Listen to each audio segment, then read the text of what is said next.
Hello there friends, welcome back to my channel. Today I'm going to show you how to make a traditional South African snack. It's called biltong. It's one of the most amazing meat products to enjoy, and I'm going to do this in a dehydrator. So why don't you join me in the kitchen? I'm Colin and this is Culinary Delights.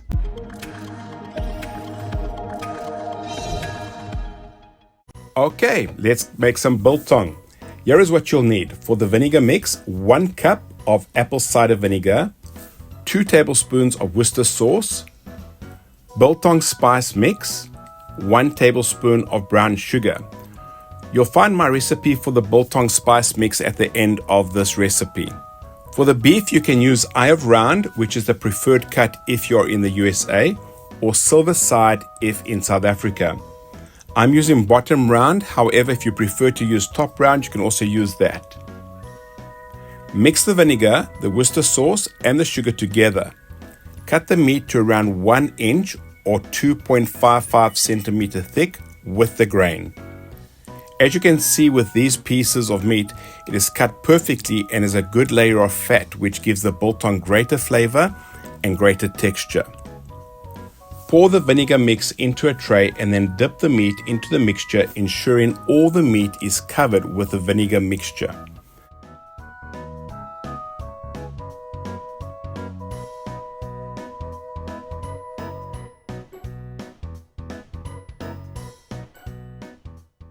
Allow the excess fluid to drip off, then place it into another dish.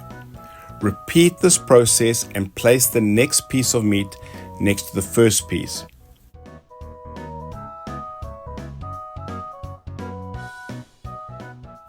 Now sprinkle the meat liberally with the biltong spice mixture, ensuring all the meat is covered, including the fat. Press the spice mixture into the meat, flip the meat over and sprinkle the other side, and also once again press the spices into the meat.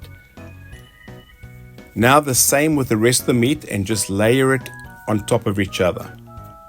I would recommend placing a rack under all of the meat, as the salt in the spices will draw the fluid out of the meat. If you don't have this rack, then you will see that the bottom layer of meat will be a lot saltier. Cover the meat with cling wrap and place in the refrigerator for 12 hours. After 12 hours, remove the meat from the refrigerator. As you can see how the spices look on this meat.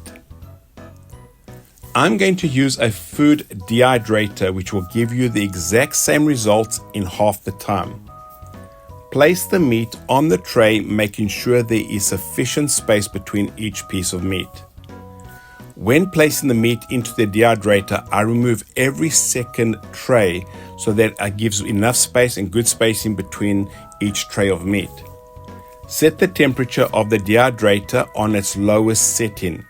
In my case, it's around about 105 degrees Fahrenheit or 41 degrees Celsius.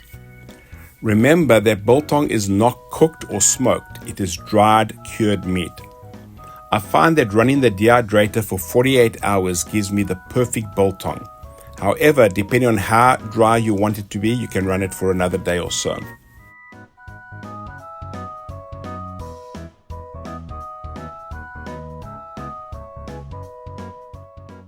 Because of the salt, the meat will continue to dry even after removing it from the dehydrator. Here is the biltong spice mixture recipe.